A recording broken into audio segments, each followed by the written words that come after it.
Mula pagkabata, malaking bahagi na ng pagkatao ni Mary Grace ang musika. Nung bata ako, sinasali ako ng tito ko sa mga Sunday school. Invite niya ako sa concert ni Don Moen. Talagang nung time na yun, sinuko ko yung buhay ko sa Panginoon. Naramdaman ko, naranasan ko kung gaano niya ako kamahal na binigay niya yung buhay niya para sa akin. After that, invite niya ako sa church nila. Pagpasok ko pa lang doon sa church nila, yung praise and worship, naramdaman ko na yung presence ng Lord. Naramdaman ko na nangungusap siya sa akin na dito kita gagamitin. 17 lamang si Mary Grace nang magsimulang magsulat ng mga kanta.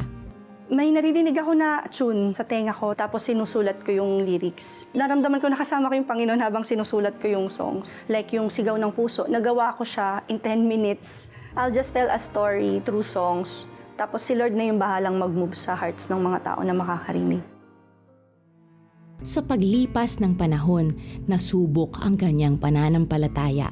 College ako nung naging Christian ako eh. Pagdating ko na sa corporate world, ang dami ng temptations. Marami na akong mga bagay na ginawa na hindi kalugod-lugod sa Panginoon. Eventually, nabuntis ako, hindi pa ako kinakasal.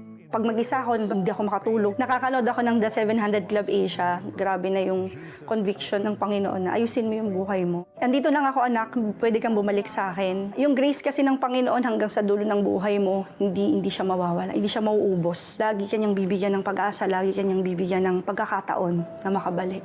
Naisip namin na magpakasal, ayusin namin yung buhay namin. After namin ginawa yun, nagkaroon kami ng panibagong church na maaatenan. Tapos doon na nagsimula ulit yun na tinawag ulit ako ng Panginoon sa music ministry.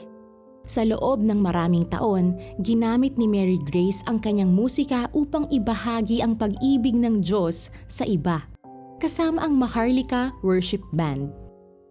Taong 2024, dumaan sa matinding pagsubok ang kanyang pamilya na nag-iwan ng malaking trauma sa kanya. I left the music ministry. I quit music. Tigil na ako sa pagsusulat.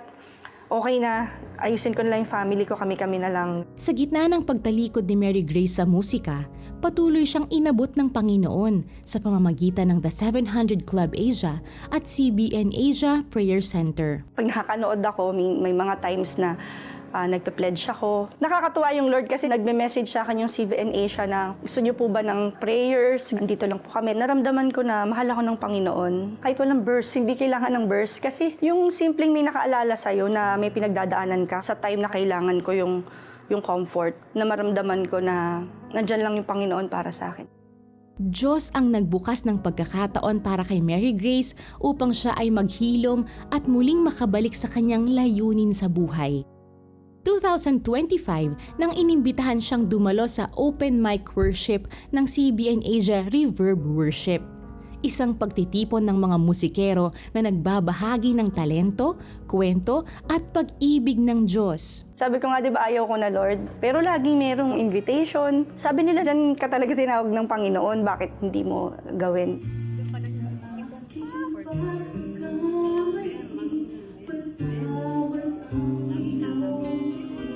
I felt the Lord's presence during that event. Hindi ko nga siya makalimutan kasi parang ang laki ng naging impact niya sa buhay ko, sa buhay naming pamilya. That night, we sang again as a family.